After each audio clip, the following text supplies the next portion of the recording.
హల్లెలూయా. దేవుని నామమునకు స్తోత్రం కలుగునుగాక.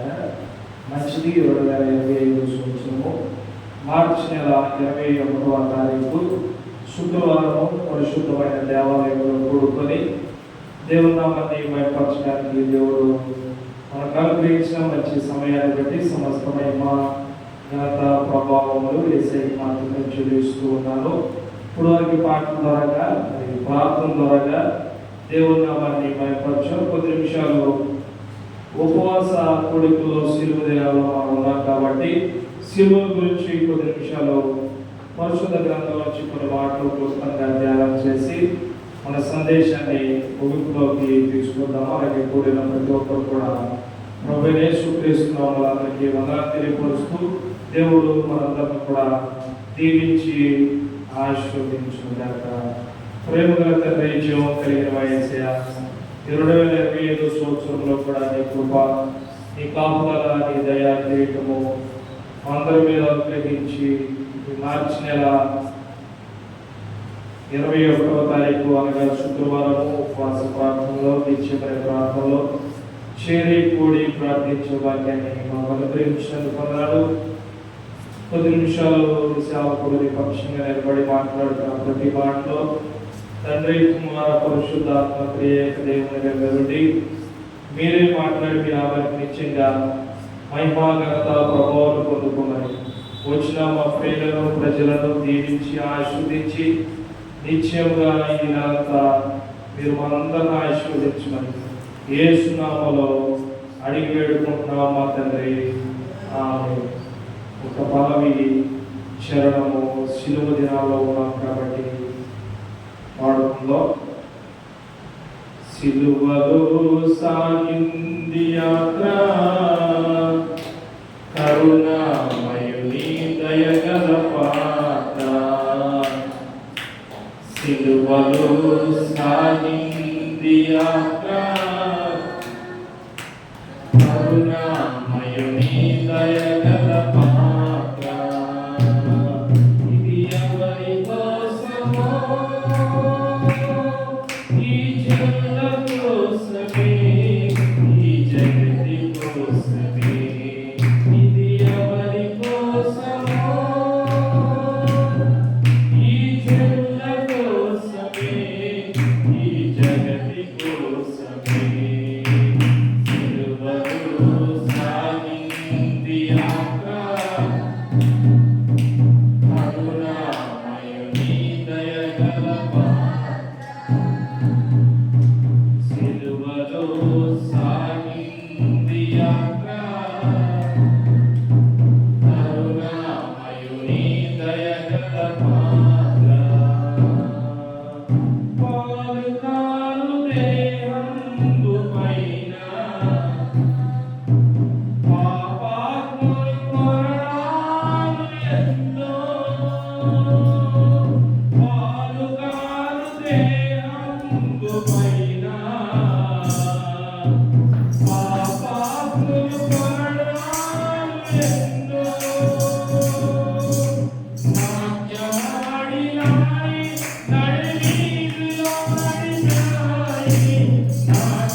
చివరి దినాల్లో ఉన్నాం కాబట్టి శిలువను గురించి క్లుప్తంగా ఒక 25 నిమిషాల్లో 30 నిమిషాల్లో చెప్పి నా సందేశాన్ని ముగిస్తాను. ఎందుకంటే శుక్రవారం అనగా ఉపవాస ప్రార్థన, వాక్యానికి తక్కువ సమయము, ప్రార్థనకు ఎక్కువ సమయం కాబట్టి అందరికీ అర్థంలాగా కొద్ది నిమిషాలు పరిశుద్ధ గ్రంథం బైబిల్లో నుంచి నా మాటలు చెప్పాలని ముగించాలని ఆశపడుతున్నాను. చూడండి, ఉపవాసం అనగా మొత్తము 5 అక్షరాలు. ఉపవాసం అనగా మొత్తం ఎన్ని అక్షరాలండి? 5 అక్షరాలు. మొట్టమొదటి మాట ఊ అనగా ఏంటి అంటే లోకాసు వార్త 9వ అధ్యాయము 23వ వచనం చూస్తారండి. లోకాసు వార్త 9వ అధ్యాయము 23వ వచనం. మరియు ఆయన అందరితో ఇట్లనెను, ఎవడైనను నన్ను వెంబడింపగోరిన ఎడల, నన్ను అన్న దగ్గర యేసు ప్రభుని మనం జ్ఞాపకం చేసుకోవాలి. నన్ను వెంబడింపగోరిన ఎడల, తన్ను తాను అంటే నేను, మీరు, మనము యేసు ప్రభుని వెంబడించే ప్రతి ఒక్కరూ తన్ను తాను ఏం చేసుకోవాలంటే ఉపేక్షించుకొని ఎన్ని దినాలంటే ఎవ్రీడే ప్రతిరోజు అనగా 365 రోజులు మనం బ్రతికి ఉన్నన్ని రోజులు యేసు ప్రభు వచ్చు వరకు ప్రతి దినము ఎవ్రీడే తన సిలువను ఎత్తుకొని యేసు ప్రభుని వెంబడించాలి. దేవునికి స్తోత్రం, హల్లెలూయా. ఎన్ని రోజులు అనగా లెంట్ డేస్ అనగా 40 డేస్. శ్రమకాలపు దినాలు ఎన్ని రోజులు అనగా 40 రోజులు. ఉపవాస దినాలు ఎన్ని అనగా 40 రోజులు. ఈ 40 రోజులు భక్తి మాత్రమే కాదని, ఎవడైనా యేసు ప్రభుని వెంబడించాలని ఆశపడితే, ఆయన సిలువను మొయ్యాలని ఇష్టపడితే, ఆ సిలువను తాను మోస్తున్నట్లుగా జ్ఞాపకం చేసుకొని ప్రతి దినము అనగా 365 రోజులు మనం యేసు ప్రభుని ఎప్పుడైతే నమ్ముతామో, ఆ నమ్మిన రోజులు మొదలుకొని మనల్ని మట్టిలో పాతే పెట్టే వరకు, లేకపోతే ప్రభు వచ్చే వరకు మనం యేసు ప్రభుని వెంబడించి ఆయన కొరకు జీవించాలని లోకాని వైద్యులు 9వ అధ్యాయం 23వ వచనంలో చాలా చక్కగా రాశాడు. దేవునికి స్తోత్రం, హల్లెలూయా. ఉపేక్షించుకొనుట అనే మాటకు అర్థము మరియు ఆయన అందరితో ఎవరైనా అబ్బాయి, స్త్రీ అయినా, పురుషులైనా, చిన్నలైనా, పెద్దలైనా, యవ్వనస్తులైనా, వృద్ధులైనా, ఒకవేళ మీరు నన్ను వెంబడించాలని ఆశపడితే మీ సిలువను మీరు ఎత్తుకొని ఆ సిలువను కింద పడేయకుండా, కష్టాలు వచ్చినప్పుడు, శ్రమలు వచ్చినప్పుడు, అవమానాలు వచ్చినప్పుడు, నిందలు వచ్చినప్పుడు, ఇరుకులు వచ్చినప్పుడు, ఇబ్బందులు వచ్చినప్పుడు, వ్యాధులు వచ్చినప్పుడు, మన ఫ్రెండ్స్ మనల్ని తిట్టినప్పుడు, మన ఫ్రెండ్స్ మనల్ని దూషించినప్పుడు, యేసు ప్రభుతో నేను వెంబడించలేను, ఆయన సిలువను నేను మొయ్యలేను, ఇక మోసింది చాలు అని మన భుజం మీద ఉన్న సిలువను ఒకవేళ కింద పడేసే వారిమైతే, యేసు ప్రభు ఒక చక్కని మాట వారికి ఏమన్నారండి? నాగటి మీద చీపెట్టి వెనక్కు తిరిగేవాడు నాకు పాత్రుడు కాదంట. చూడండి, పొలంలో వ్యవసాయం చేయడానికి దున్నటానికి వెళ్ళిన వ్యక్తి దున్నుతూ మళ్ళీ లోకాశలు, లోక కోరికలు, లోక సంబంధమైన దానికోసము ఒక్కసారి వెనక్కి తిరిగి చూస్తే ఆ పొలము దున్నటానికి ఆ వ్యవసాయదారుడు యోగ్యుడు కాడని, అర్హత లేనివాడని, ఆ పనికి తగినవాడు కాడని యేసు ప్రభువు ఒక ఉపమానంగా చెప్పాడండి. అలాగే యేసు ప్రభుని సిలువను మొయ్యాలని నేను, మీరు, మనము ప్రపంచంలో క్రైస్తవులు వెంబడించాలని ఆశపడిన రోజు సంతోషంగా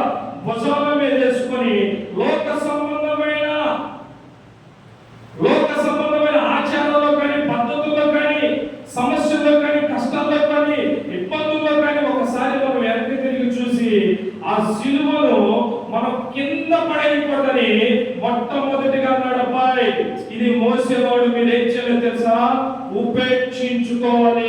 హల్లెలూయా.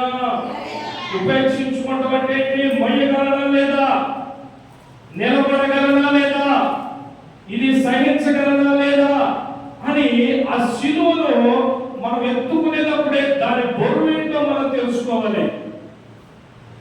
నా ప్రియమైన దేవుని యేసు ప్రభువారు చాలా సార్లు నేను గుడ్ ఫ్రైడే రోజు చెప్పానండి, అలాగా మంచి శుక్రవారం నేను చెప్పాను. యేసు ప్రభు సిలువ మోసిన సిలువ అక్షరాల ఇంచుమించు 150 కేజీలండి. 150 కేజీలు అనగా మన తెలుగు భాషలో ఒక సిమెంట్ బస్తా 50 కేజీలు. ఆ 50 కేజీలు సిమెంట్ బస్తాను 3 కేజీలు ఒకేసారి మొయ్యగలిగితే ఎంత వెయిట్ ఉంటుందో, అనగా ఎంత బరువు ఉంటుందో, ఒక్క సిలువ బరువు నా ప్రియమైన దేవుడా 150 కేజీలండి.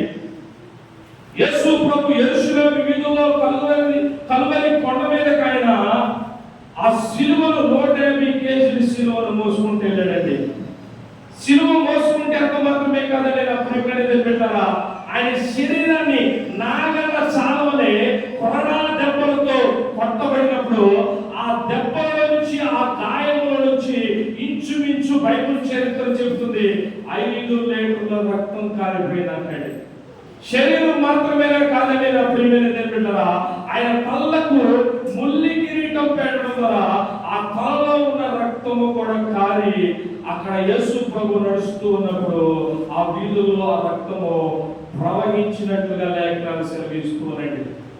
శ్రమ తినాలంటే చాలా మంది చేస్తూ ఉన్నారు, మంచిదే, చెయ్యాలనేనండి, వారిని విమర్శించాలని కాదండి, వారి మీద ఏదో బురద చల్లాలని కాదండి. నేను చెప్పాలని ఆశపడే మాట ఏంటి అంటే, సిలువ అంటే అంత ఈజీ పని కాదండి.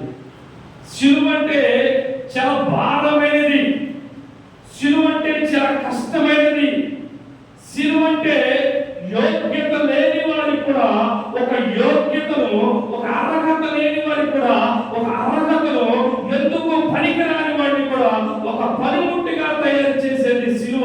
కానీ ఆ సిలువ జోలికి రావాలంటే, ఆ సిలువను ఎత్తుకోవాలంటే, ఆ సిలువను మొయ్యాలంటే యేసు ప్రభువు లోకారి వైద్యుడి ద్వారా 9వ అధ్యాయం 23 వచ్చినట్టు ఆయన ఎవరైనా నన్ను వెంబడింపగోరని ఎడల తను తాను ఉపేక్షించుకోవాలంట.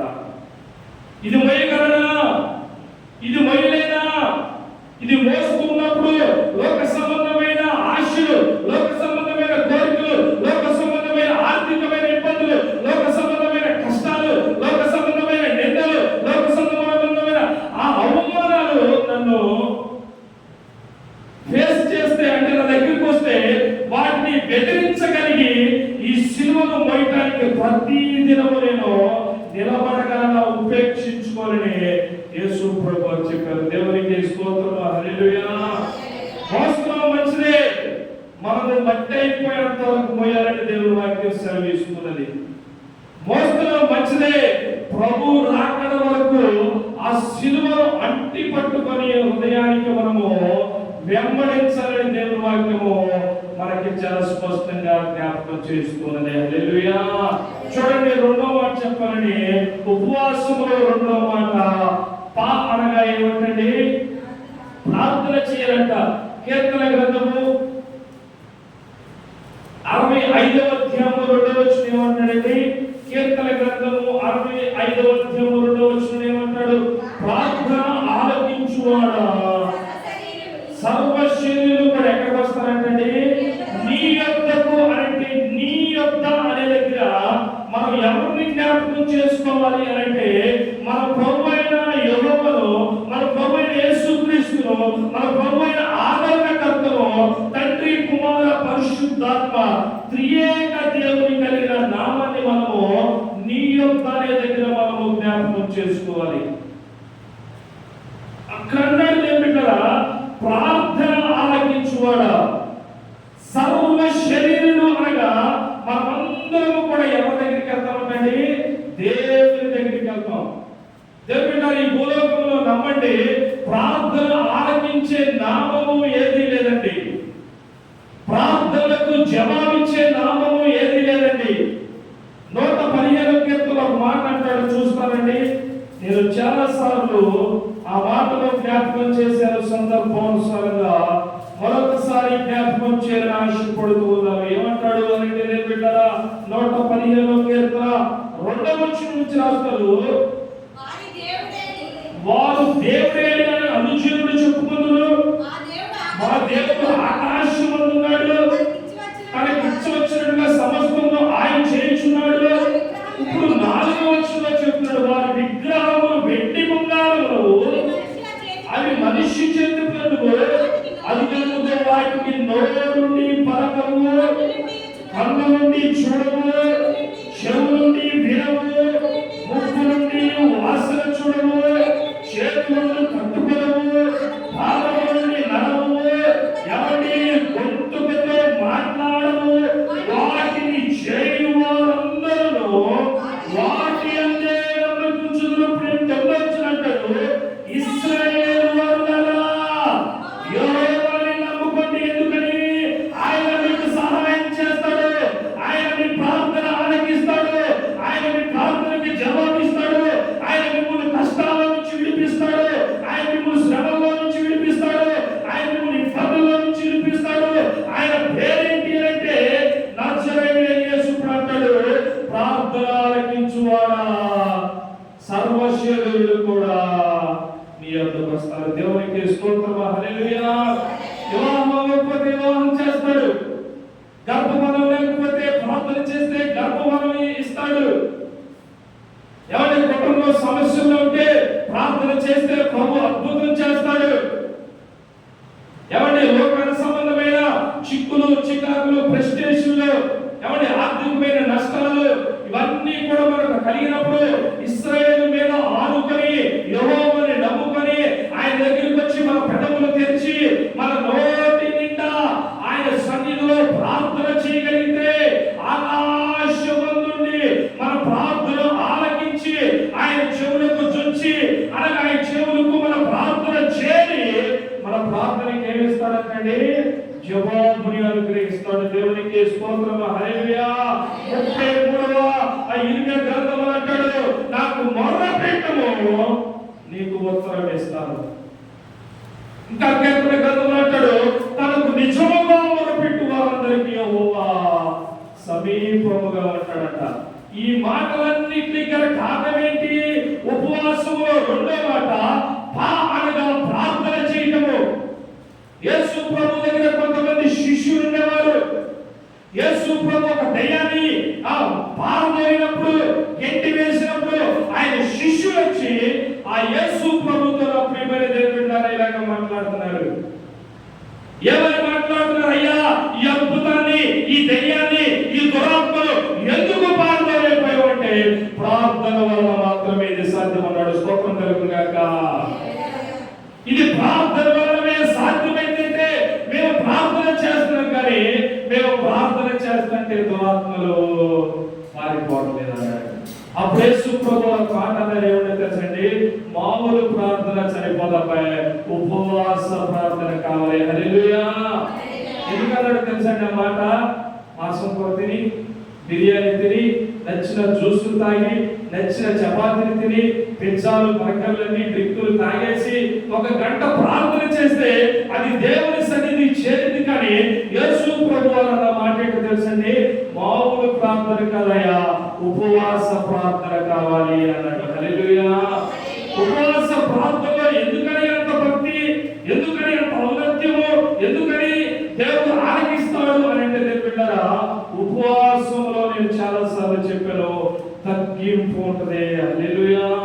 వినయం ఉంటది, భక్తి ఉంటది, లోబడే తత్వం ఉంటది. శరీరము బలహీనమైనప్పుడు ఆత్మ ఎలా ఉంటుందంటే దేవునికి సంసిద్ధముగా ఉంటుందని లేఖనాల్లో రాశారండి. 3వ మాట మనం చూస్తే బిడ్డరా, ఉపవాసంలో వా అనగా కీర్తన గ్రంథము 1వ అధ్యాయాన్ని మన పరిశీలనలో తీసుకొచ్చినప్పుడు మనందరికీ పరిచయం కలిగిన మాటలు ఏమంటాడంటే, 2వ వచనం అంటాడు బిడ్డరా, కీర్తన గ్రంథము 1వ అధ్యాయము 2వ వచనం ఏమన్నాడు అంటే, యెహోవా ధర్మ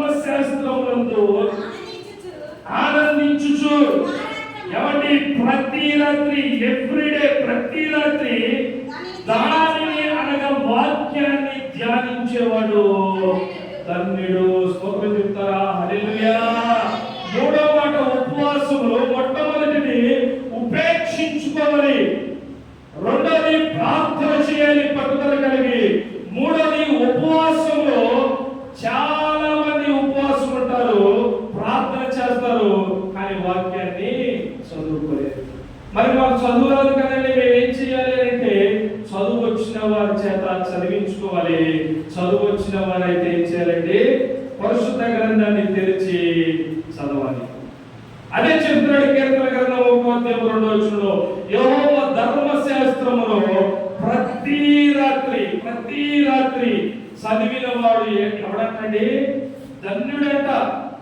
దీవారాత్రములు దాన్ని ధ్యానించేవాడు ఏమంటే ధన్యుడు. చాలా మంది వాక్యాన్ని చదవరండి.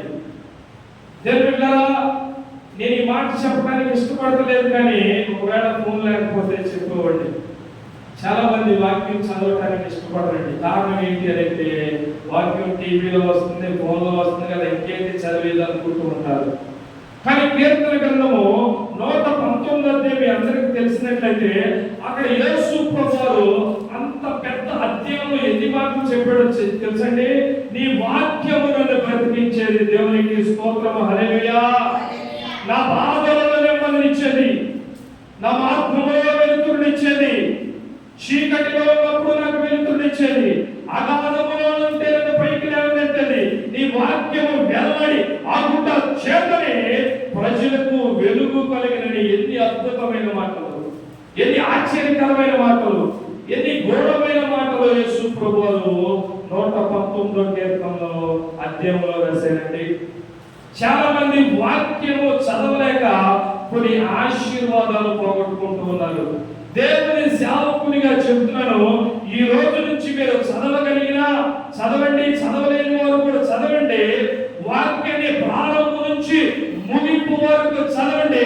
దేవుడు మీ జీవితంలో అద్భుతాన్ని జరిగిస్తాడు. ఇక్కడ నిలబడి మీరు సాక్ష్యాన్ని చెబుతారు. నాది గ్యారంటీ. స్తోత్రం చెప్తారా? హల్లెలూయా. దేవుడు ఇక్కడ నిలబడి వాక్యం చెబుతున్నారంటే ఇంకోటి కాదండి, ఈ వాక్యాన్ని చదివితే దేవుడు మనల్ని ఆశీర్వదిస్తాడు. నమ్మితే స్తోత్రం చెబుతాం. హల్లెలూయా. నాలుగో మాట ఉపవాసంలో సాధన ఏంటి అనగా, యోబు గ్రంథము మనం చూసినట్లయితే దేవుడారా 22వ అధ్యాయంలో 21వ చెప్పిన అద్భుతమైన మాట. యోబు అనే దైవజనుడు ఏమన్నాడండి? ఆయనతో అనగా దేవునితో సహవాసము చేసిన యెడల నీకు సమాధానము కలిగింది. అంత మాత్రమే కాదు, నీకు మేలు కూడా కలిగింది. హల్లెలూయా. మేలంటే ఏంటి? వివాహం జరగడమే మేలు, పిల్లలు లేనప్పుడు పిల్లలు పుట్టడమే మేలు, ఇల్లు లేనప్పుడు ఇల్లు కట్టడమే మేలు, రోగము లేనప్పుడు రోగము తగ్గదని ఇక మనం చేతులు ఎత్తేసినప్పుడు ఆ రోగము తగ్గడమే మేలు. ఇయ్యలేని మేలు. మేలంటే ఏదో కాదండి, 5 రెట్లు 2 చేతులు 5,000 మందికి పంచాడంట. ఎర్ర సముద్రము పాయనైపోతే అందులో 6 నెలల ఇశ్రాయేలు ప్రజలు 40 మంది నడుచుకుంటూ అవతలకి వెళ్ళిపోయారంట. అది మేలు అని మనం అనుకుంటూ ఉంటామండి. అవన్నీ కూడా మేలులే, అద్భుతాలే. కానీ ఆ రోజు పరిస్థితిని బట్టి దేవుడు ఆశ్చర్యమైన కార్యాలు జరిగించాడు. నేటికి కూడా అవే కార్యాలు జరిగిస్తాడనుకుంటాం భ్రమ. ఏ రోజు ఏ కార్యం చేయాలో మనిషికి సందర్భానుసారంగా ఏ అవసరం ఉన్నదో ఆ మేలుని దేవుడు అద్భుతాన్ని జరిగిస్తాడు. దేవునికి స్తోత్రం. హల్లెలూయా. ఇప్పుడు ఎర్ర సముద్రం పయనం చేసి ఇందులో నడవండి అని అంటే ఎవరికి అవసరం అండి? ఇప్పుడు మన కుటుంబంలో ఏ అవసరం, మన సంఘంలో ఏ అవసరము, మన ఆధ్యాత్మికంగా ఏ అవసరము, మన శరీర సంబంధంగా ఏ అవసరము, మన భౌతిక సంబంధంగా ఏ అవసరము, మనకు కావలసిన అవసరత తీర్చబడమే మేలు అని దేవుని వాక్యం సెలవిస్తూ ఉన్నదండి. సాధన ఏంటి అనగా ఆయనతో మనం ఏం చేయాలంటే సహవాసము చేయాలి. ఏమంటే మనుషులతో సహవాసము 6 నెలల సహవాసములో వీళ్ళవుతారు, వాళ్ళవుతారు. వాళ్ళే మనకొస్తే, వాళ్ళకొస్తే అది కాదండి. మనం దేవునితో సహవాసం చేస్తే ఒక అద్భుతమైన మాట చెప్పి నేను ముందుకెళ్తానండి. మనం దేవునితో సహవాసం చేస్తే మనకేం కలిగిందంటే సమాధానము.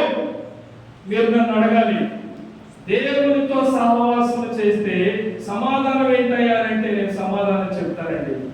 6 నెలల సహవాసంలో తాగుబోతుడైపోతున్నాడు, తిరుగుబోతుడైపోతున్నాడండి.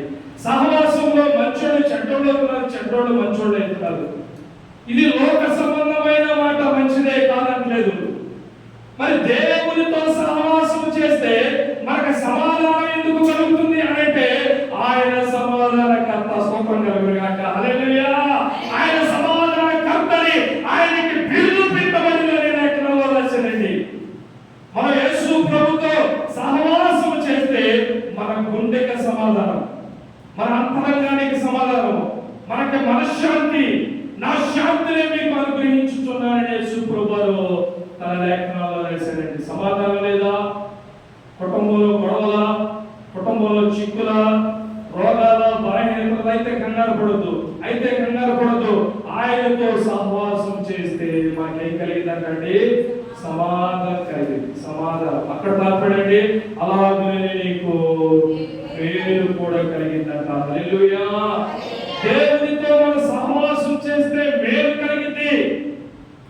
మేలు కలిగిందని తెలియక చాలా మంది లోకంతో సహవాసం చేసి ఒక్కపడి నమ్మటం, ఏమండి మందు తాగటం, ఇష్టానుసారంగా జీవించడము, దొంగతనాలని, వ్యభిచారాలని, ఇలా లోకాల సంబంధమైన సహవాసంలో మునిగి తేలి కుటుంబాలు చాలా మంది ఏం చేస్తూ ఉన్నారు తెలుసండి?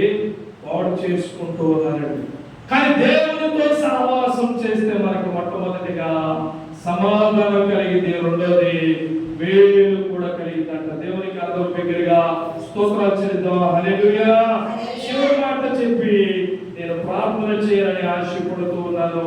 ప్రసంగి గ్రంథము 4:12 ఉపవాసములో మూ అనే అంకెని గురించి, అక్షరాన్ని గురించి నేను చెప్పి ప్రార్థన చేయాలని నేను ఆశపడుతూ ఉన్నాను. ప్రసంగి గ్రంథము 4:12 చూస్తారా?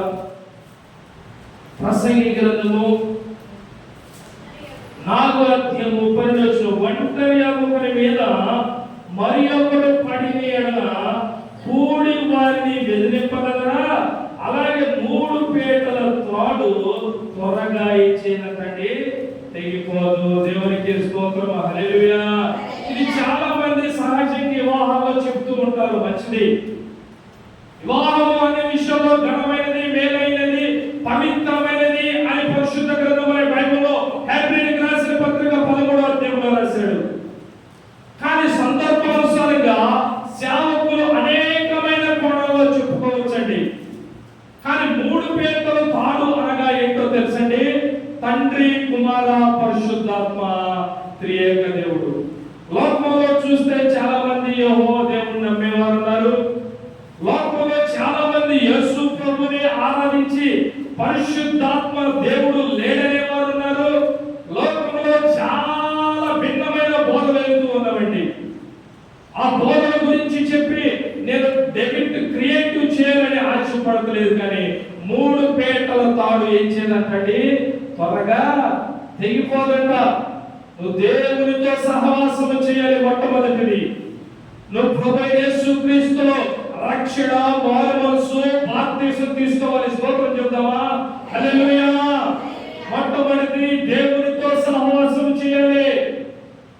రెండోది మార్కు సువార్త 16వ రాయబడినట్లుగా నమ్మి బాప్తిసం పొంది యేసుక్రీస్తు యందు నువ్వు విశ్వాసం కలిగి ప్రభు కొరకు జీవించాలి.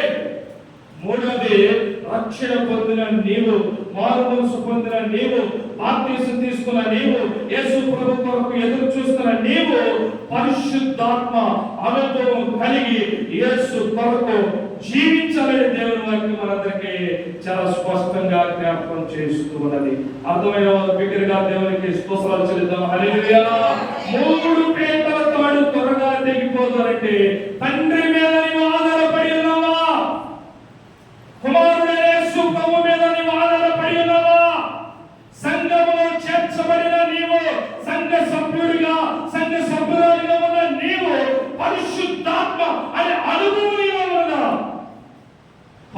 పరిశుద్ధాత్మతో నీవు సహవాసము చేయాలి.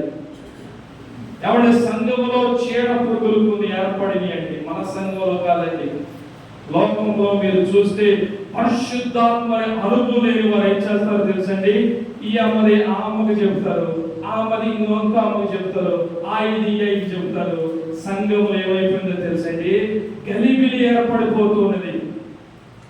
సాతాను గాడు ఎత్తుకోవడాలంటే సాతాను గాడు ఏం చేస్తున్నాడో తెలుసండి, అంత్య దినాల్లో సంఘాన్ని పాడు చేస్తూ ఉన్నాడు. కారణం ఏంటో తెలుసండి, సంఘము ఎత్తబడకుండా, సంఘము పరలోక రాజ్యంలో చేర్చబడకుండా, యేసు ప్రభు దగ్గర కళంకం లేని, ముడత లేని, దాగు లేని, మచ్చ లేని పరిశుద్ధమైన కన్నికగా నిలబడకుండా సంఘములో కొన్ని ఏమైనా తెలుసండి, సాతాను గాడు తిష్టేసుకొని కూర్చున్నాడండి. అదే పరిశుద్ధాత్మ అనే అనుభవాన్ని మనం కలిగి ఉంటే, పరిశుద్ధాత్మనే సహవాసము నడిపింపులో మనం ఉంటే, సాతాను గాడు చెప్పే మాట ఏదో మనకు అర్థమైపోతే, యేసు ప్రభు చెప్పే మాట ఏదో మనకు అర్థమైపోతే, ఏమంటే కల్పన కళలు, గారడి విద్యలు, సందా డబ్బుల కోసము చెప్పే బోధేదో మనకు అర్థమైపోతే, దేవుని కోసము సంఘాన్ని సిద్ధపరిచే బోధేదో కూడా మనకి అర్థమైపోతుంది. స్తోత్రం చెప్తావా? హల్లెలూయా. యేసు ప్రభు అన్నారపై మీరు అంత్య దినాల్లో మీరు ఉన్నారు. అపాయకరమైన మనుషులు వస్తారు. వారు పైకి గొర్రె చర్మములు ధరించుకొని లోపల తోడేలు శుభ్రాన్ని కలిగి ఉంటారు. వారు ఏర్పరచబడిన సైన్యము గొర్రెలను కూడా చెదరగొట్టడానికి, పరలోక రాజ్యము తీసుకెళ్లకుండా వారిని నాశనం చేయడానికి వారు ఎత్తుకోలేస్తూ ఉంటారు. అందుకని మీరు ఎలా ఉండమన్నాడో తెలుసండి, నేను ముగిస్తున్నాను. యేసు ప్రభు చెప్పిన మాట ఎలా ఉండమన్నాడో తెలుసండి, పాము వలె వివేకముతోనో పామురు వలె నిష్కపటమైన మనసుతో ఉండమన్నాడు. స్తోత్రం కలుగును గాక. హల్లెలూయా. పాము లాంటి వివేకం ఒక విశ్వాసికి ఉండాలి. పామురు వలె ఒక నిష్కపటమైన మనసు దేవుని రక్తము చేత కడగబడిన ప్రతి ఒక్కరికి ఉండాలని యేసు ప్రభు వారు ఏం చెప్పారంటే, నిష్కపటమైన మనసుతో ప్రభు ఏం చేయాలంటే స్తుతించాలని చెప్పాడు. ఎవరి ఉపవాసముగా మొట్టమొదటి మాట ఉపేక్షించుకోవాలి, రెండవది ప్రార్థన చేయాలి, మూడవది వాక్యాన్ని చదవాలి, నాలుగవది నా ప్రియమైన దేవుని బిడ్డలారా ఆయనతో సహవాసం చేయాలి, ఐదవది దేవునికి నీకు ముడివేయబడిన అనుబంధం ఒకవేళ ఉంటే లోక సంబంధమైన ఆశలు, లోక సంబంధమైన కార్యక్రమాలు, సైతాను వేసే ప్రతి విధమైన ఏం చేస్తారంటే కాడి విరగొట్టడానికి, తాడు తెంపడానికి వాడేసే ప్రయత్నాలు నీ దగ్గర చల్లవండి, నా దగ్గర చల్లవండి, మన దగ్గర చల్లవండి సాతాను గాడివి. ఎందుకని 3 పీటల తాడు త్వరగా తెగిపోదు. దేవునితో మనకు ముడివేయబడిన అనుబంధం మనకుంటే, ఏమంటే బలారాధన రోజు జరగండి జరగండి అయ్యగారు చెప్పిన కూడా జరగండి అమ్మా, జరగండి జరగండి అంటారు. మిగతా రోజు ఎక్కడికి వెళ్ళిపోతారండి వాళ్ళు, ఎక్కడికో వెళ్ళిపోతారు. ఏం చేస్తారో మనకే తెలియదు. కొంతమంది జాబులకు వెళ్ళే వాళ్ళు ఉంటారు, కొంతమంది వ్యవసాయం చేసే వాళ్ళు ఉంటారు, వాళ్ళని నేను అంటలేదు. కానీ కొంతమంది హాస్టల్ కాడికి వెళ్ళే వాళ్ళు ఉంటారు, వాళ్ళని కూడా నేను అంటలేదు. కానీ ఎవరు కొంతమంది అయితే రాలేకపోతూ ఉంటారు. కారణం ఏంటి? మన దేవునితో ముడివేయబడిన అనుబంధం ఉంటే అసలు దేవుని సన్నిధికి వెళ్ళకుండా మనము ఉండలేము. స్తోత్రం చెప్తారా? హల్లెలూయా. ఎవరు వివాహమైన వారికి తెలిసింది ఒక మాట, భార్య భర్తలు ఎంత కొట్టుకున్నా విడిపోరు. ఎందుకు? అది దేవుడు వేసిన ముడి. ఆ ముడిని ఎవరు కూడా విప్పలేరు. ఏమంటే మత్తయి సువార్తలో ఒక మాట అంటాడు, ఏమంటాడు తెలుసండి? ఏమంటాడు అంటే, నా పేరంట నేను వివాహం చేయబడిన తర్వాత వారిని ఏ నరుడు కూడా విడదీయలేరంట. వారిని విడమాపేది ఒక మరణమే యేసు ప్రభువు చెప్పాడండి. అంతకన్నా సహవాసము దేవునితో ఉండాలంట. స్తోత్రం కలుగును గాక. హల్లెలూయా. ఆ రిలేషన్ దేవునితో ముడివేయబడినదై ఉండాలి మనది. ఏదో చాలా మంది ఉపవాస ప్రార్థనలు 40 రోజులు పెట్టి భక్తిని ప్రదర్శించి ఎలబుచ్చి తర్వాత మళ్ళీ ముందు తాగి ఒప్పుకోవడాన్ని ఇష్టానుసారంగా జీవిస్తే అది దేవుడు మెచ్చుకునే భక్తి కాదండి.